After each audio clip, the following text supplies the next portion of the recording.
सरकारच्या हातात आणखी 2 दिवस. सरकारनं महाराष्ट्र आणि मराठा समाजाला वेठीस धरू नये. जरांगेंचा सरकारला इशारा. 29 ऑगस्टला मुंबईत येणारच आणि आरक्षणही घेणार. जरांगेंना विश्वास.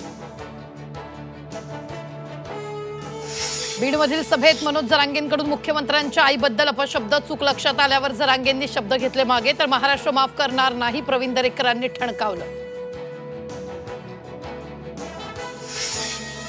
फडणवीसांच्या आईबद्दल अपशब्द सहन करणार नाही. वळवळणारी जीभ काढण्याचं सामर्थ्य आमच्यात. नितेश राणेंचा मनोज जरांगेंना गंभीर इशारा.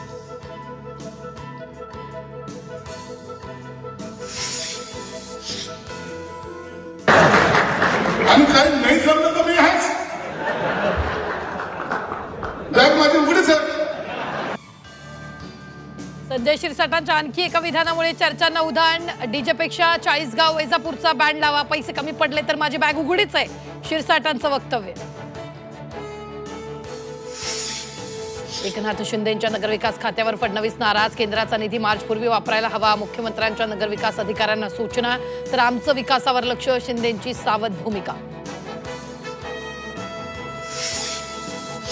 मंत्री आशिष शेलारांनी ठाकरे बंधूंना पुन्हा डिवचलं. बेस्ट पतपेढीच्या निकालातील भोपळा फ्रेम ठाकरेंना पाठवणार. शेलारांचा टोला.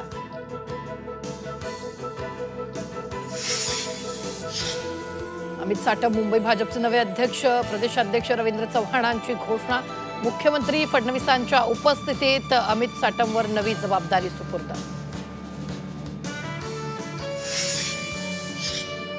मनसे नेते वैभव खेडेकरांची पक्षातून हकालपट्टी. राज ठाकरेंनी बडतर्फ करून घाई केली. खेडेकरांची नाराजी. एसटी कर्मचाऱ्यांना बाप्पा पावला. गणेशोत्सवानिमित्त उद्याच एसटी कर्मचाऱ्यांचा पगार होणार. परिवहन मंत्री प्रताप सरनाईक यांनी दिले होते आदेश.